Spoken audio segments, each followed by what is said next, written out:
Firefighting is a dangerous job. Training exercises like these prepare firefighters for life and death situations on the job. The rescuers often find themselves in great danger. Sometimes they even have to rescue each other. Scientists from Berlin's Charité Hospital want to make firefighting safer. To do that, they need data from real-life incidents. So we'll start wiring you up. They've developed a laboratory that can be taken anywhere in a container. The measuring equipment has to be simple and quick to put on and not impede the rescue work. The new sensor technology has proven itself in various ways. Recently, it even recorded data in space.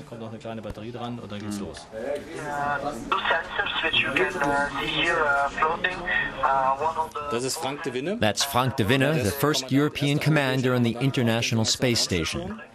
And this is the double sensor that we have there. In principle, it's the same model. And you see, he's moving in zero gravity.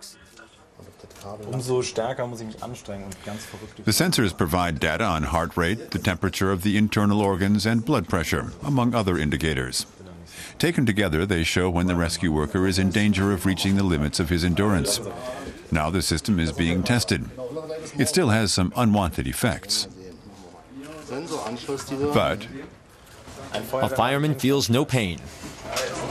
And now the protective clothing. For this test, he's leaving off his breathing mask, boots, and gloves.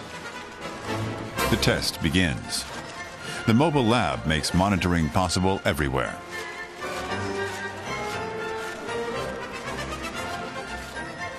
So far, not much is happening.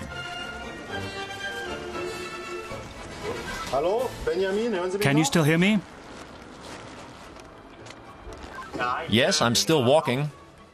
Keep walking. We want to see whether your heart rate and your temperature increase. During an actual mission by Germany's GTZ relief organization, the Army, or the fire department, the recorded values would probably be quite different. Those are the missions Professor Gunga designed the lab for. It's difficult to say exactly which extreme environment we're talking about. Are we talking about a situation of fear, or of personal overtaxing, or may it be a physically extreme environment? For example, there are physiological prerequisites for climbing to an altitude of 6,000 or 7,000 meters in the mountains. For each kind of examination, the mobile lab has a special box with the right instruments, so every imaginable situation can be investigated.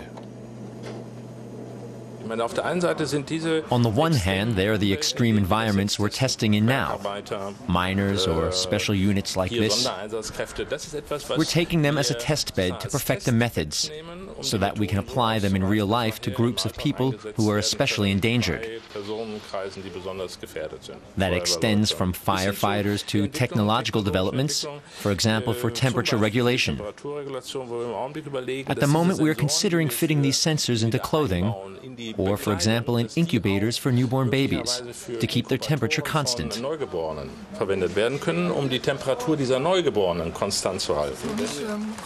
The leisurely walk in the protective suit is finished. The young man is happy to get out of the clothing. The climate inside is verging on the tropical, he says.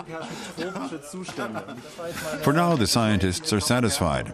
The curve shows how the man's body temperature rose. The firefighters worked up quite a sweat during their training exercise. Now they've found the perfect way to cool off.